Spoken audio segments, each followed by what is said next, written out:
Bună dimineața! Începem a treia zi din aventura noastră la final de sezon în Grecia. De fapt, nu e la final de sezon. Chiar astăzi, în mod oficial, se încheie sezonul, pentru că este 1 octombrie. Și plecăm acum din Paralia Caterinii. Urmează să mergem către Meteora, localitate unde o să stăm 2 nopți. Mâine o să avem o zi full să vizităm toate mănăstirile de la Meteora. Dar bineînțeles, pe drum până acolo o să ne mai oprim la un loc de vizitat și o să vedeți un pic mai târziu despre ce este vorba. Până atunci, ca de obicei, vă las cu drumul. Numai bine!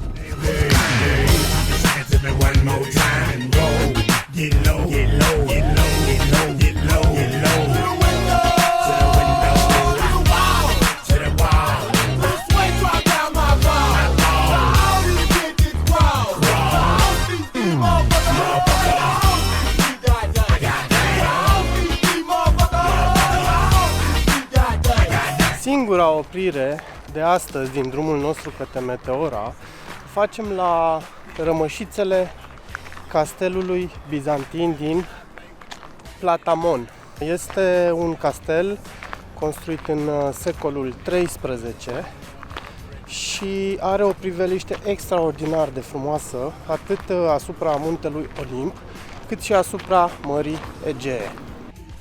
Castelul Platamon, din localitatea cu același nume, a fost construit ca multe castele din acea perioadă pentru a apăra un drum pe care se făcea comerț. Locul actual unde a fost construit castelul a fost, bineînțeles, ales pentru că oferea o oarecare apărare naturală, pentru că este ușor elevat, este pe un deal și era foarte ușor să fie apărat de atacurile otomane, de pirați și așa mai departe.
Din nou la mașină și o să-i dăm spre Meteora acum. Avem vreo 2 ore de condus.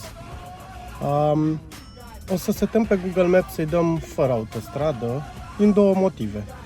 Prima oară, ca să nu plătim taxa de autostradă, pentru că sunt zgârcit. Și a doua oară, pentru că efectiv vreau să văd un pic Grecia rurală. De pe autostradă nu poți să o vezi. Și sincer, oricum, zice Google Maps-ul că diferența, cel puțin ca timp, ar fi undeva la 20 de minute. Deci autostrada ar fi cu vreo 20 de minute mai repede. Așa că îi dăm normal, pe DN și prin sate.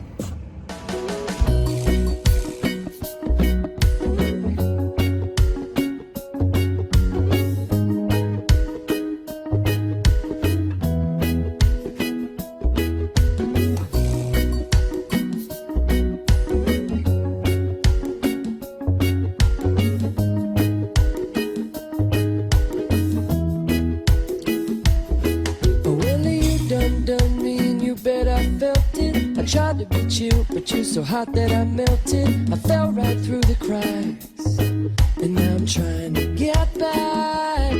Before the cool done run out, I'll be giving it my bestest, and nothing's gonna stop me but divine intervention. I reckon it's again my turn to win some or learn some. I won't hesitate no more, no more.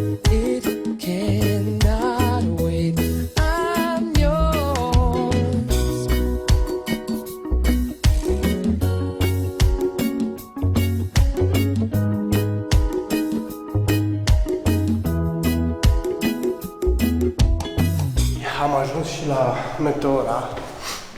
Suntem cazați la o pensiune.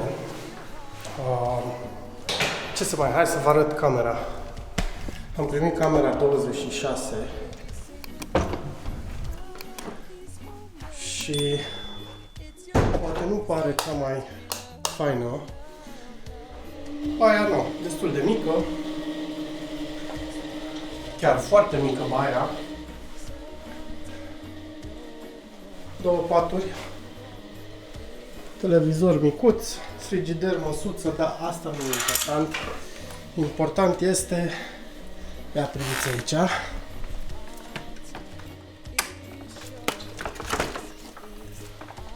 ce avem noi afară.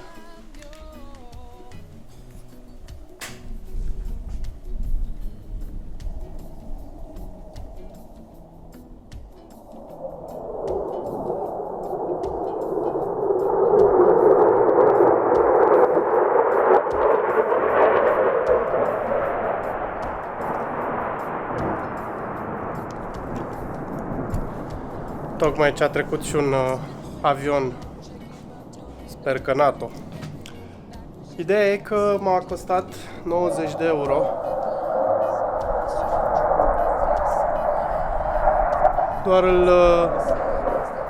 Doar îl văd, nu-l și aud. Doar îl aud, nu-l și văd. Ideea e că m-a costat 90 de euro pentru 2 nopți cazare aici, cu mic dejun.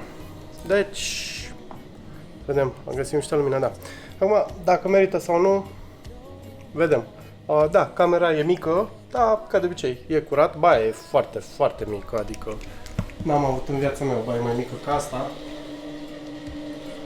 Da, pentru 2 nopți ok. Și repet, priveliștea merită toți banii.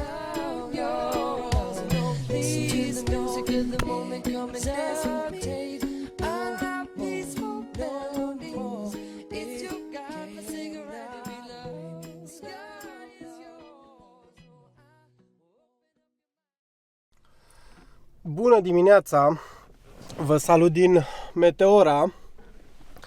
Începem unica noastră zi de altfel aici.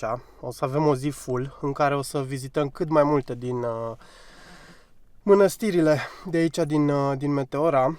E ora 9, pe la 9, cam așa încep să deschidă toate. Au fost drăguți cei de la cazare și mi-au dat inclusiv o hartă. Și ce știam și eu, și știe oricine a mai fost pe aici sau a mai citit, este că în fiecare zi a săptămânii una din mănăstiri este închisă. Azi este miercuri, așa că mănăstirea Rousanou este închisă, deci pe asta nu putem să o vizităm. Noi suntem cazați aici, la Guest House Arsenis, orașul este jos. Și planul meu este să luăm mașina, să mergem la Grand Meteora. De aici sper să facem un scurt hike ca să vizităm o mănăstire care nu mai este deloc funcțională, dar este extraordinar de frumoasă. Și după aia ușor să le vizităm și pe restul. Cam ăsta e planul în mare astăzi. Vedem și ce ne iese și cât ne iese din el. Dar nu mai stăm la discuții. Ne punem pe drum.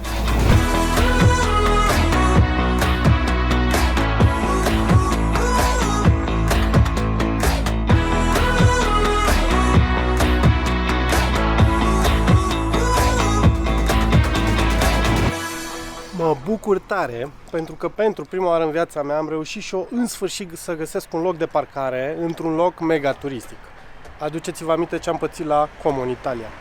Și am reușit să parchez aici, ținând cont că este absolut plin de mașini peste tot. Grand Monastery în partea aia, era full parcarea și foarte mică. Și aici este Varlamul, dacă nu mă înșel, care la fel e plin de mașini. Da, am găsit loc de parcare și asta e tot ce contează. Ne echipăm și o luăm la drum.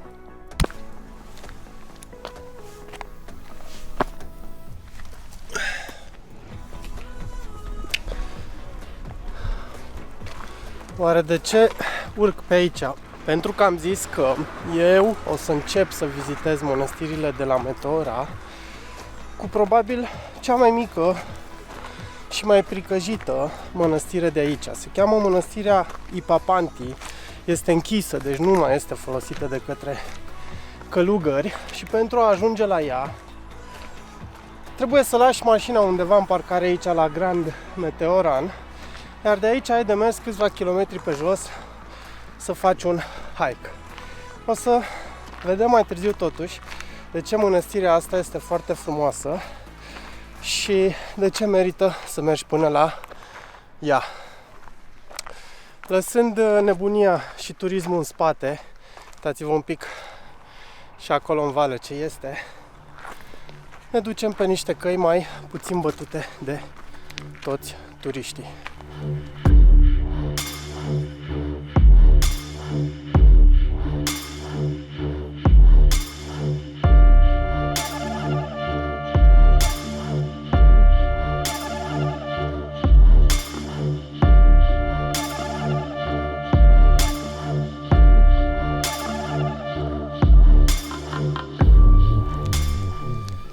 Acolo sunt scările care duc la mănăstirea Ipapati, iar noi o să mergem pe drum până la acea statuie.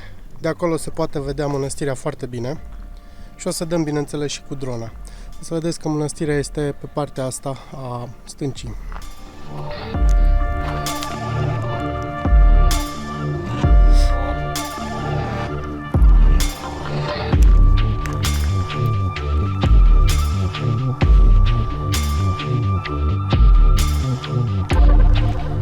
Mănăstirea Ipapati a fost construită în secolul XIV pe fața nordică a acestei stânci de la Meteora și ziceam că ea este nu abandonată, ci este închisă publicului.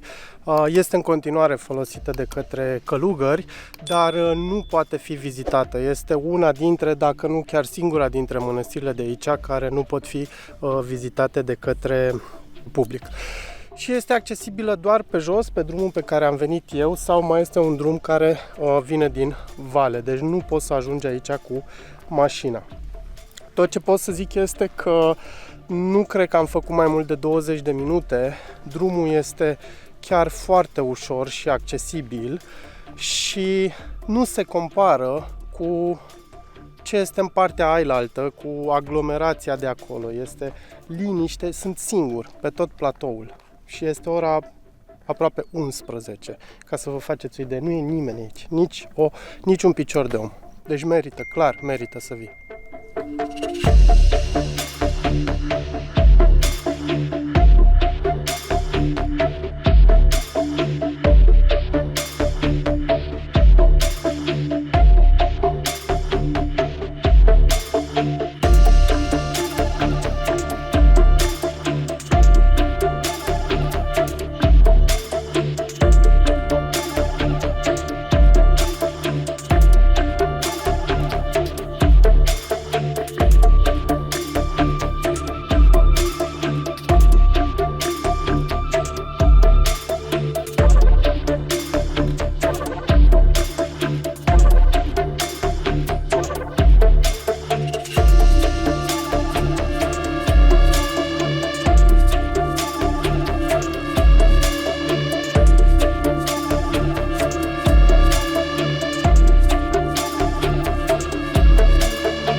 Am lăsat acea bijuterie ascunsă în spate. Facem cale întoarsă. Mergem să vizităm celelalte mănăstiri de aici, de la Meteora. Mergem de fapt și de drept spre nebunie și aglomerație. O să începem turul la Grand Meteoran. Zice că nu ai voie cu pantaloni scurți. Eu sunt cu pantaloni scurți.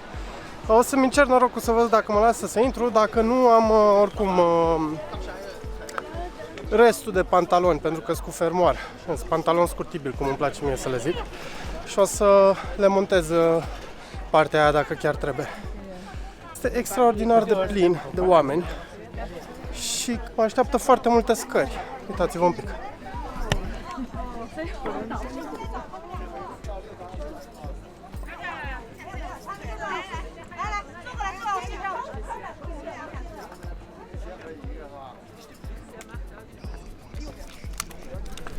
Așa că hai să dăm bătaie.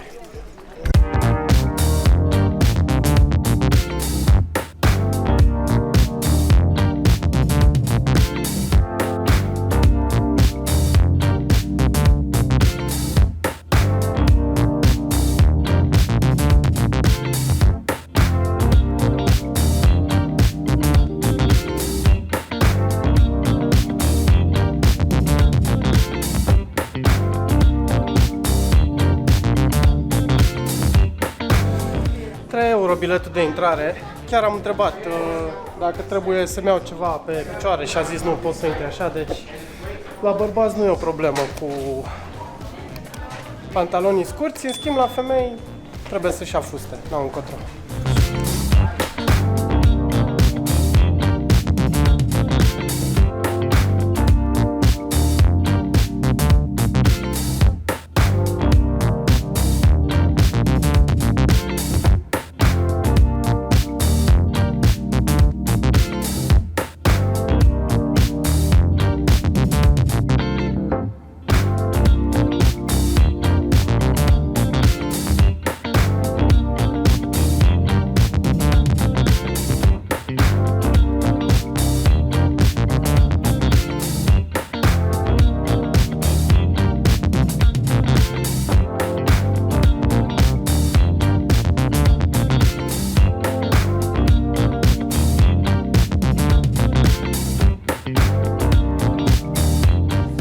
Mănăstirea Grand Meteoron este cea mai mare mănăstire de la Meteora și este mănăstirea construită la altitudinea cea mai mare, deci este și cea mai de sus.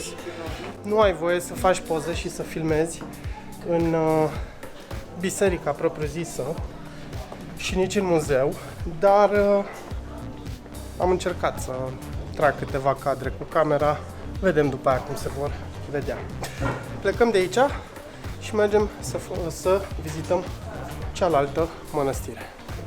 Mănăstirea Varlam, cea de-a treia mănăstire pe care o vizităm astăzi. Și am fost atât de puturos încât am luat mașina 2 minute de la cealaltă mănăstire până aici. Pur și simplu nu aveam chef să merg pe jos. Primele mănăstiri au început să fie construite aici la Meteora în anul 1340 cu mănăstirea Great Meteoron, cea pe care tocmai am vizitat-o. Și încet, până în secolul XVI, erau numai puțin de 24 de mănăstiri aici. La ora actuală mai există doar 6. Старцы святые с давних времен строгий завет передаю. Если ты встал на монашеский путь, имя Божие не забудь. Господи Иисусе Христе, Сыне Божий, помилуй нас. Господи Иисусе Христе, Сыне Божий, помилуй нас. Куда бы Господь тебя не послал, ты послушанием дорогу возьми. Молитвы этой не оставляй, мысленно четки перебирай. Господи Иисусе Христе, Сыне Божий, помилуй нас. Господи Иисусе Христе, Сыне Божий, помилуй нас. Молитвы, что свет без вода, Одежда осудит, а не спасет, как черная хладная голодня, без света тепла, без искры огня. Господи Иисусе Христе, Сыне Божий, помилуй нас. În butoaie de genul ăsta țineau călugării vinul și nu știu dacă s-a văzut, dar aici avem funicularul, vestitul funicular de aici, de la Meteora, liftul cu care ei ridicau de jos mâncarea și alte lucruri, chiar și oameni.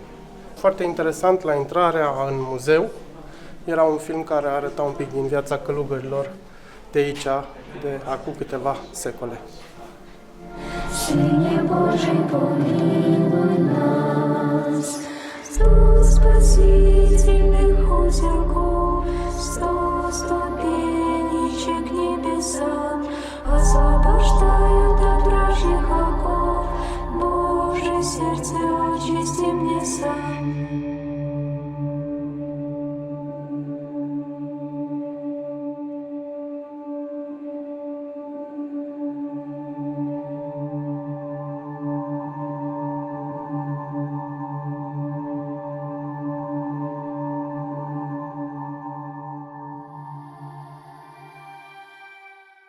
Gata și cu mănăstirea Varlem.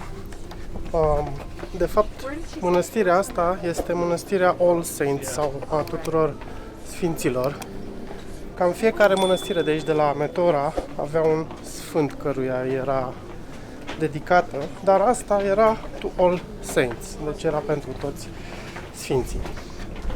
Planul mai departe ar fi să mergem să mai vizităm încă 2 mănăstiri, Sfântul Nicolae și nu mai știu care, încă una, dar cred că o să o facem într-un mod diferit, și anume nu o să mai mergem cu mașina, cred că o să lăsăm mașina undeva la bază și o să facem la baza stâncilor, în sat adică, și o să luăm la picior, să facem un mic hike, pentru că este doar ora 12:30, dacă nu mă înșel. Da. Timp avem destul, mănăstirile se închid undeva la 5 și astfel ne mai bucurăm un pic și de vremea super faină de afară. Am lăsat mașina aici la marginea satului și cam asta ne așteaptă. Nu știu exact cât avem de mers și cât de greu e drumul, vom vedea pe parcurs. Ideea este că ultimele 2 mănăstiri, după cum ziceam, vreau să le vizitez un pic la picior. Așa că îi dăm bătaie.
Sunt pe la jumătatea drumului.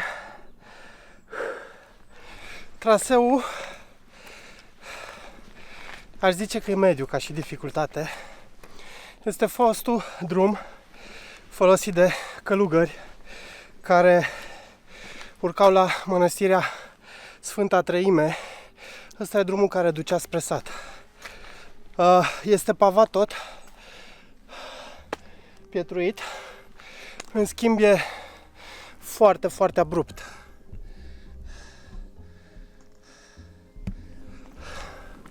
O ține așa de ceva timp și nici am mai vorbit cu oamenii de pe drum și în continuare e la fel de abrupt. Doar că nu sunt scări.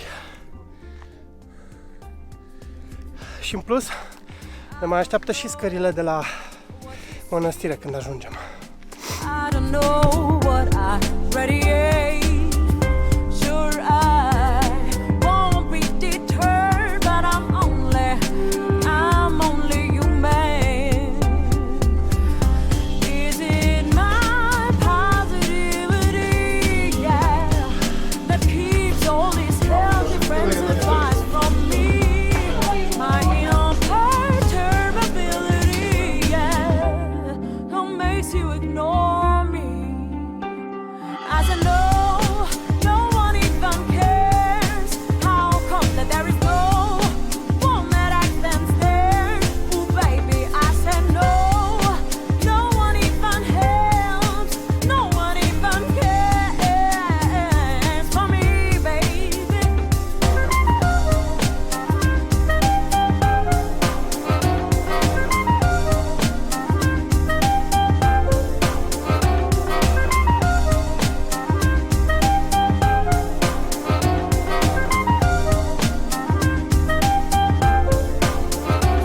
But I'm done with it, done with it, done with it, so done. I'm done it, I'm done with it, I'm done with it, so done, baby. I'm done with it. Ooh, I'm so done, baby. Ooh, I'm done, yeah. I'm so done with it. I know I found my way. I know I'm lucky, but this doesn't keep from troubles or injury. 'Cause I'm done. Sfânta Treime, clar, cea mai mică dintre mănăstirile vizitate astăzi. Totuși, priveliștea cred că este cea mai frumoasă și cea mai impunătoare de până acum. Biletul de intrare, tot 3 euro. O să schimbăm un pic planul, pentru că am văzut că ultima mănăstire pe care vreau să o vizitez este închisă de la până la ora 3:30 și acum este 1:30. Și atunci coborâm de tot în sat înapoi, luăm mașina și mergem, mâncăm ceva, chiar dacă nu mi este foarte foame. După care o să luăm mașina și cu mașina o să mergem să o vizităm și pe ultima, Sfântul Ștefan. Aia a mai rămas. 4:30 și suntem înapoi sus, pe platourile de la Meteora. Am mâncat jos în sat, la o tavernă la care am mâncat și ieri, o tavernă care mi-a plăcut extraordinar de mult. Am văzut că era foarte frecventată de localnici, era plină efectiv de greci și am mâncat extraordinar de bine.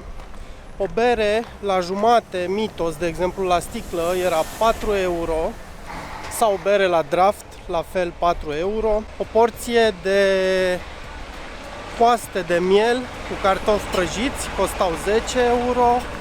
Ieri am mâncat niște caracatiță la grătar, 13 euro, și un sos tzatziki era 4 euro. Acum, așa cum am promis, mergem să vizităm și ultima mănăstire de pe ziua de astăzi, mănăstirea Sfântul Ștefan. Și ce este interesant la mănăstirea asta este că ea nu este mănăstire de călugări. Ea este o mănăstire de măicuțe. O vedem imediat.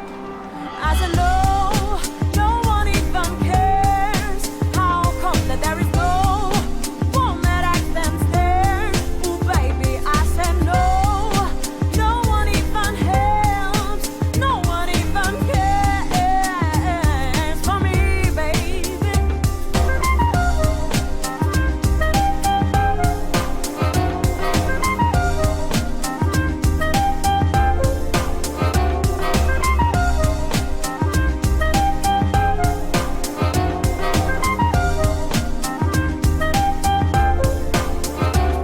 But I'm done with it, done with it, done with it, so done. I'm done. Cu asta încheiem și turul mănăstirilor de aici, de la Meteora. Din 6 mănăstiri deschise publicului, am vizitat în total 4 mănăstiri. Am zis să vă povestesc acum până la mașină și părerea mea despre fiecare în parte. Încep cu prima, mănăstirea Ipapati. A fost o surpriză mega plăcută, pentru că, nefiind deschisă publicului, nu este atât de cunoscută și nu prea vine lumea să o viziteze. Într-adevăr, nu poți să ajungi efectiv la mănăstire, dar poți să o vezi de pe stânca de lângă și este poate cea mai impresionantă pentru că este construită efectiv pe fațadă. Drumul e relativ ușor, de ajuns până acolo trebuie doar să vrei să mergi. A doua mănăstire pe care am vizitat-o astăzi a fost Great Meteoran, adică cea mai mare mănăstire și cea mai veche, prima mănăstire de aici. Se vede că e cea mai mare, ca și dimensiuni, este mult mai impunătoare decât restul, dar în același timp atrage și foarte multă lume. După care am vizitat mănăstirea Varlam, dacă nu mă înșel, așa se pronunță. Cred că este a doua ca mărime de aici, de la Meteora. Foarte faină și aia, mai mică decât Great Meteoran, dar în același timp mult mai verde, cumva mai împădurită. Mi-a plăcut foarte mult. După care a treia, de fapt a patra mănăstire vizitată pe ziua de astăzi a fost Sfânta Treime, o mănăstire foarte mică, cea mai mică mănăstire vizitată de mine astăzi, dar probabil cu cel mai fain peisaj posibil. Iar ultima mănăstire este cea de Călugărițe, mănăstirea Sfântul Ștefan, o mănăstire drăguță, nu are nimica în mod special. Singurul ei mare atu este că se ajunge foarte ușor la ea, adică nu ai de urcat trepte deloc. Este și un atu, dar în același timp și un dezavantaj, pentru că, cu toate că este atât de mică, atrage foarte mulți turiști. Cam atâta pe ziua de astăzi. O să mă retrag la cazare, unde o să închei cu o bere foarte bine meritată. Mâine plecăm înapoi spre Tesaloniki, dar avem, bineînțeles, și alte lucruri de vizitat pe drum. Numai bine!